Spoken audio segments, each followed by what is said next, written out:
Hi friends, ఈ వీడియోలో మనము రోజువారీ రాశి ఫలాలలో సింహరాశి వారి గురించి తెలుసుకుందాం.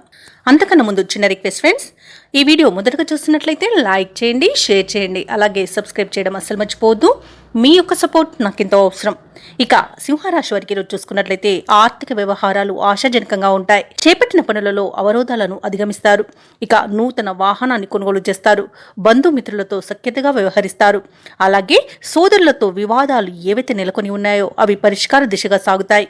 ఇక నూతన వ్యాపారాన్ని ప్రారంభించడానికి వ్యాపారస్తులకు ఈరోజు అవరోధాలు తొలగిపోతాయి. నూతన వ్యాపారాన్ని నిరభ్యంతరంగా ప్రారంభించుకోవచ్చు. సింహరాశి వారికి ఉద్యోగస్తులు ఎవరైతే ఉన్నారో వారికి ఉద్యోగ లాభం అనేది కనబడుతుంది. వ్యాపారస్తులకు నూతన వ్యాపారాన్ని ప్రారంభించడానికి మంచి రోజు కనబడుతుంది. అలాగే భాగస్వామ్య వ్యాపారం ప్రారంభించడానికి కూడా అనుకూలత అనేది గోచరిస్తుంది. ఇక జీవిత భాగస్వామి ద్వారా ఆస్తి లాభ సూచనలు కనబడుతున్నవి. వివాహ ప్రయత్నాలు చేస్తున్న వారికి వివాహం నిశ్చయమయ్యే అవకాశం కనిపిస్తుంది. ఇక కుటుంబ సౌఖ్యం అనేది ఉంది. ఆస్తి పంపకాలలో ఆస్తి లాభ సూచనలు ఉన్నవి. ఇక సోదర మైత్రి అనేది కలుగుతుంది. ఇక కుటుంబంలో ఏవైతే వివాదాలు నెలకొని ఉన్నాయో అవి సమసిపోతాయి. ఇక భూలాభ సూచనలు ఉన్నవి. స్థలయోగ సూచనలు ఉన్నవి. గృహయోగం అనేది కలుగుతుంది. సింహరాశిలోని మహిళలు ఆభరణాలను కొనుగోలు చేస్తారు. కోర్టు కేసుల్లో చిక్కుకొని ఎవరైతే బాధపడుతున్నారో వారికి అనుకూలమైన తీర్పు ఇస్తుంది. అలాగే విదేశాలలో విద్యాపరంగా, వృత్తిపరంగా, వ్యాపారపరంగా ఎవరైతే నివసిస్తున్నారో వారికి మంచి యోగదాయకంగా ఉంటుంది. అలాగే ఈ రోజు వ్యాపారాలలో ఎవరైతే పెట్టుబడులు పెడుతున్నారో ఆ పెట్టుబడులలో తగిన లాభాలను పొందుతారు. ఇక షేర్ మార్కెట్లలో ఎవరైతే పెట్టుబడులు పెడుతున్నారో వారికి రెట్టింపు లాభాలు అనేవి అందుతాయి. ఇక భూక్రయ విక్రయాలలో ఎవరైతే రియాల్టర్స్ ఉన్నారో వారు కూడా మంచి లాభాలను అందుకుంటారు.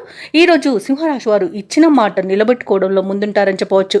ఇక మొత్తంగా చూసుకుంటే ఆర్థిక అభివృద్ధి అనేది కనబడుతుంది. సింహరాశిలోని ఉద్యోగస్తులకు మాత్రం అత్యంత శుభయోగాలు కలుగుతాయి. ఇక మీ మాట ఎవరు కాదలని పరిస్థితి కల్పించబడుతుంది. దానితో ఆనందపడతారు. సోదరులతో విభేదాలు సర్దుబాటు చేసుకుంటారు. శుభకార్యాలకు డబ్బులు ఖర్చు చేస్తారు. మీరు ఆశించిన రీతిలో ధనం సమకూరుతుంది. ఇక వాహనాలను, విలువైన వస్తువులను కొనుగోలు చేస్తారు. స్థిరాస్తులు సమకూర్చుకోవడంలో ప్రతిబంధకాలు తొలగిపోతాయి. ఇక వ్యాపార వాణిజ్య వేత్తలు ఎవరైతే ఉన్నారో వారికి ఊహించని అభివృద్ధి అనేది కనిపిస్తుంది. ఇక ఈ రోజు ప్రభుత్వ ఉద్యోగస్తులు ఎవరైతే ఉన్నారో తాము పనిచేసే చోట ఉన్న వివాదాలు సర్దుబాటు అవుతాయి. ఇక రాజకీయవేత్తలకు, క్రీడాకారులకు కీలక సందేశం అనేది అందుతుంది. ముఖ్యంగా విద్యార్థులకు కొత్త అవకాశాలు అనేవి అందిపుచ్చుకుంటారు. మహిళలకి కుటుంబ సమస్యలు పరిష్కారం అయిపోతాయి. ఇక సింహరాశి వారికి అదృష్ట రంగు గులాబీ, ప్రతికూలమైన రంగు ఎరుపు, అదృష్ట సంఖ్య 1. ఈ రోజు సింహరాశి వారు గణేష స్తోత్రాలు పఠించడం వలన మంచి శుభ ఫలితాలను పొందుతారు. అలాగే పనులలో వచ్చే ఆటంకాలని తొలగించుకోగలుగుతారు.